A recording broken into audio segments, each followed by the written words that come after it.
Alright, so this is going to be the 2014 base progression video, but first I wanted to show you guys what's going on with the bulletin board and also talk to you guys about a couple things. So you guys might remember that the bulletin board looked something like this, where at the end there was just these screws and this is just basically a flat slab going across. Well, things have changed and I want to show you guys what it looks like now. I've been working on it because I wanted to incorporate a rail line and I've been working really hard to find a way to get things looking the way I want. Hold on, I gotta kill this creeper.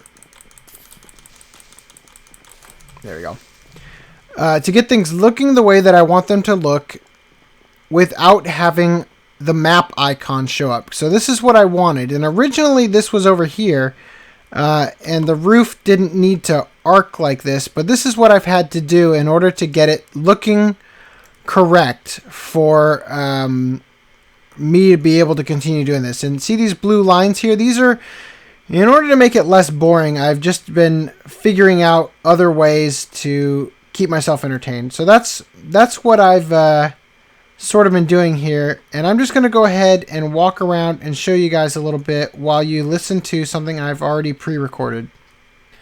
I believe it was Jesus Christ who said that frankness is the most sincere form of love. And he's right, because the only people who will actually not pull their punches and not spare your feelings are the people who love you enough to tell you the truth no matter what. Well, Kashi, I feel the love.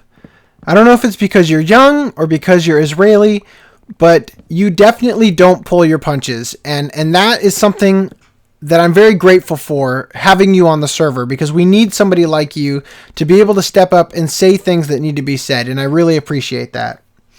Basically, Kashi's been holding a mirror up to my face lately and saying, look at what you've become, look at what's happening to Third Echelon right now. And he's basically been making it painfully aware that I have not been the leader that Third Echelon deserves as of late. And I want to assure you guys that A, I'm aware of this, and B, changes are in the process of being made. We are working on fixing what's wrong. I need to talk to you guys briefly about a couple things before we can start the 2014 base progression video. So here it goes. The first thing I need to talk about is, I think it was episode 88. I went out of my way to mention that there are two types of players on a server. The players that hurt a server and the players that help a server. And because I went out of my way to mention that on Third Echelon, one player who's been specifically helping the server more than other people was Example. I didn't go out of my way to mention anybody who's hurting the server, which means that a lot of people on the server assumed it was them. And I actually wasn't trying to say that anybody on Third Echelon was hurting the server. I was trying to say that when 2014 rolls around, now I guess, we would be considering new applicants. And I wanted to encourage people who were interested in joining to think about it and think, am I the type of person who can actually devote a lot of time and a lot of energy to improving the community? Or am I only going to be on there when I'm free and when I feel like it, and I'm going to just be playing Call of Duty or some other game 90% of the time? That was what I was thinking, and I'm afraid I had a very one-track mind at that moment, and I didn't consider how it could make the other players feel, and I didn't consider what I was saying and just what sort of repercussions it could have. So I guess above all else, I just want to apologize for that incident, and I want to say that I don't regret adding a single member to this server. I think everybody has played a crucial role in the development of our community, and I wouldn't trade any name on the whitelist for somebody else. Moving on, something else that needs to be brought up for sure is the imbalance between work and benefits on the server. I think we can all agree that Example has put in a tremendous amount of work on Third Echelon.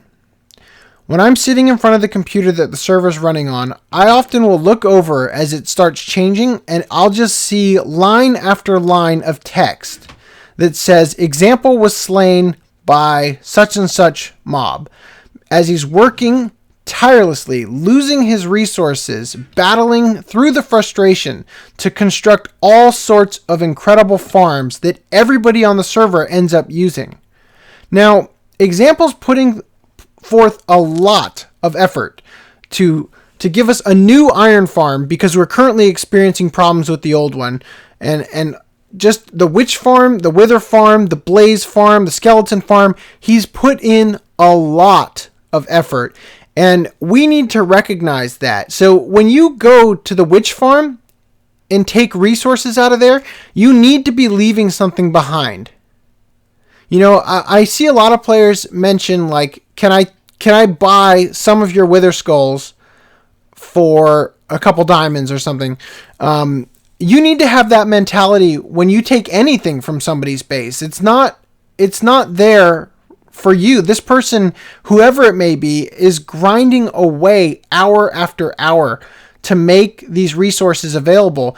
And especially when things change, like when the iron farms get nerfed, you know, that's a lot of hard work that they don't get to benefit from because the iron's been pillaged by somebody else, you know? So again, I'm not trying to direct this at anybody. I'm just saying that we're in the process of changing how things are handled in order to rebalance things so that the amount of work going into something by one person is reflected in the benefits that they receive on the server. So that leads me to my next point, which is that things on my channel are going to be a little bit different for a while. I'm not sure if it's going to be more or less entertaining, but I definitely think that it's going to be healthier in the long run. Basically, what I'm going to do is, instead of making a bunch of random episodes where I do this or that, I'm going to be completely focused on finishing the projects at hand. So I'm basically going to be working backwards through my projects, starting with the bulletin board, because I think that that's the most important thing for 2014 at the moment. I'm going to finish the bulletin board as soon as possible. And then as soon as the bulletin board's done, I'm going to move backwards, which will probably take me to the Nether Hub. And that's the only spot where I'm probably going to have a little bit of wiggle room, where I'm going to also be working on something else. I don't recall at the moment what the next project's going to be, but I'll be working on other projects while I'm doing the Nether Hub, simply because the Nether Hub is something that's going to be evolving over time. I think the next project after that actually is the Spawn Village, and as the leader of Third Echelon, I'm going to need to appoint somebody to be the city planner of the Spawn Village. And I've thought about this for a long time, and I think that Paul and Joe are best suited as the Spawn Village planners. I think that they really have city planning down and can really give us something amazing. So I want to talk to them in the future about making that happen. And I'm hoping that they will hire their own builders, potentially Eric and Pecos, to work on that. And again, I want to finish the bulletin board before we start on the Spawn Village, because one of my next projects is going to be grinding resources, farming trees like crazy, farming cobblestone like crazy, getting you guys materials that you can use in designing and building the new Spawn Village. And that's just something that I'm going to have to work on. Now, the next thing that I need to talk about is the people who are not going to be featured in this video. If you started on the server after January 1st, 2014, you are not going to be featured in the base progression for 2014. You will start in 2015. And lucky you if you've already been on the server, because you have 1 full year to really wow us for 2015. Now, if you primarily have an underground base and there's really nothing to see above ground, I'm not going to feature you because there's nothing for me to show. I can't get a view that's going to look right. If you joined the server and played for maybe a week or two and then haven't been on at all since, for the last 9 months, and really all there is to show in the base progression video is a dirt hut, you're not going to be featured in the video. And again, it's not to say that you haven't made great strides towards benefiting Third Echelon or anything, but I just don't want to throw in a bunch of dirt huts with actual progress that's being made. Now, I am going to look at everybody I featured in the 2013 base progression video whether there are significant changes or not. I don't think that T. Calhoun has played much, if at all, in 2013. And I don't think that Inverted Shadow played much, so there's probably not going to be much to show, except for maybe some things that have changed in the game itself, such as, for instance, Alamantis' base is going to have snow covered over it, because even if he hasn't been on much, because he's been working on developing his own game, we have been over visiting his place and doing stuff, so the chunks have been loaded and whatnot. Anyway, let's go ahead and jump right in and stop wasting time. So let's start out by looking at Alamantis' base. Alright, first things first, these screenshots were taken in a 1.8 snapshot.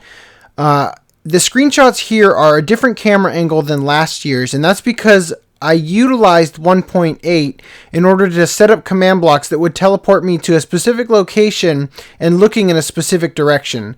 That's going to make it a lot easier in the future for me to continue doing this for, let's say, year 2015. Now, if you look at Alamantis' base, you can see that here when we look at the original seed, and then we transition from where he went during the year 2012, you can see that this is how far he got, and then between 2013 through to 2014, this is where he went to. Alright, now let's take a look at Big Bad Loser. And this one's kind of a waste, unfortunately, because here we're looking at the 1.6 terrain, and you can see here how he adjusted it. But unfortunately, he used to have a much bigger sort of base, but he's been tearing it down in the moving process to where his new base is. So we probably won't end up looking at this section again next year. Alright, let's take a look at Seaboss. Now here's the terrain that Seaboss was working with, and it's kind of funny because as soon as I saw this, I knew that I was looking at Seaboss's thing, because take a look at how he modified it. Now, something that was kind of cool about this is, well, first of all, recording this, taking the screenshots in the most recent snapshot was a real pain because the chunk loading in the 1.8 and even in 1.7 was just terrible. I'd have to wait in this spot for an hour for the stuff to get fully rendered. And as soon as I take a screenshot, one more tree would pop up and I'd have to take another screenshot.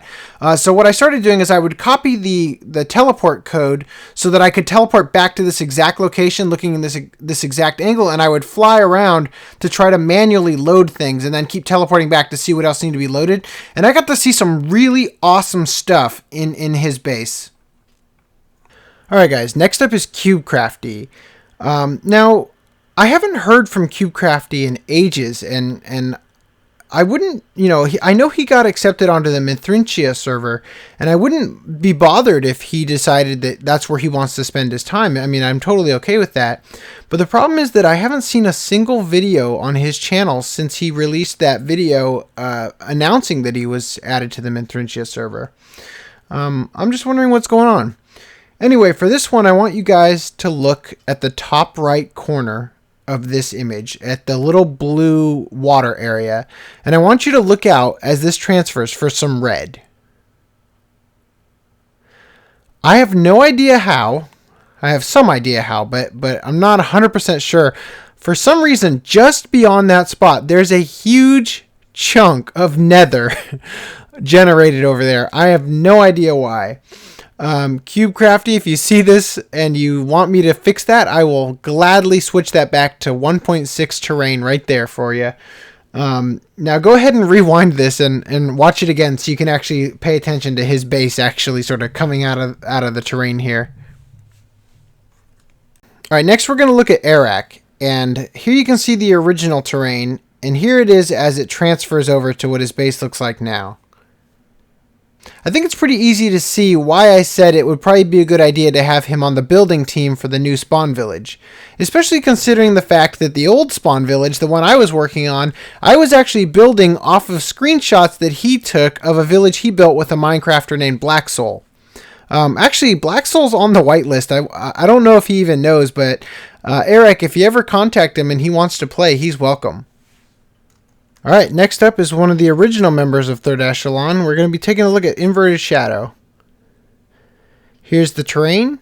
And also keep in mind that this is not what the terrain originally looked like in terms of color, because they changed the way that swamps look in more recent ones. So it's a kind of a weird looking thing now. But here it goes into the progress made between 2012 and 2013 and 2013, 2014. Now, not only does Inverted Shadow not have a lot of time to spare between work, but he's also somebody that I introduced to Minecraft and actually bought his account. So if he looks a little bit like he's a little bit less experienced, it's because, that's exactly the case. Next up is Kashi. As you can see, he's really utilized his terrain well. I'm actually really looking forward to seeing how different this looks in the 2015 base progression video. Next up is Koala Steamed. Here's the original terrain, and here's how it's been changed. One of the things I really like about doing this base progression video is it brings back all the memories I've had working with these guys on the server and the sort of things that have happened, like when Koala asked us to help him tear down his jungle, and when Example and I pranked him by building that bloody koala face on the side of the mountain. Next up, we're looking at the original terrain for Macho Dagger's base. Here you can see what he's done with it. And someday in the future, I'll have to go through all of my backups and see if I can find some of the pranks that I've done so that I could have those as like an intermediate thing to sort of recap what's happened over the year. I could show you guys each prank, like the Eiffel Tower that I did here, or the toilet paper prank that we did over at Example's base, and it'll be pretty neat.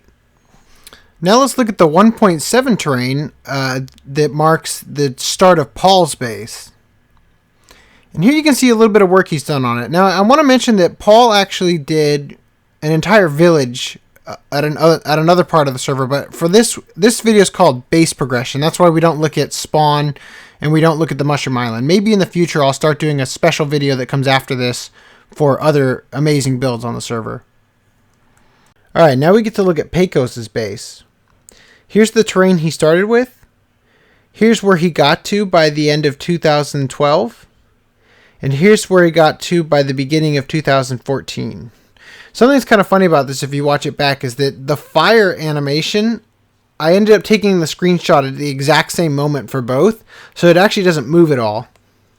Now we get to take a look at R. Stong's base. Here's the terrain he started with, and again, this is just a small portion of his base. Here's where he got to by the beginning of 2013 and by the end of 2013. Now I want to mention that the quartz there, those white blocks, those were originally double stone slabs, the special kind that we have available at the Nether Hub. But over the course of the updates, those turned into nether brick slabs, and then eventually to quartz slabs as they kept changing the item ID number. Alright, here we go looking at my base. Now the first thing I want to point out is how much damage the dang Enderman did by the end of 2012. By 2013 I'd lit it up a bit more, but man, it's just, I'm really surprised at how much I actually did, and gosh, all the memories that come back to me looking at how much it's changed. It's really quite an experience. And you can see in this part that I still have the picnic table up on that hill.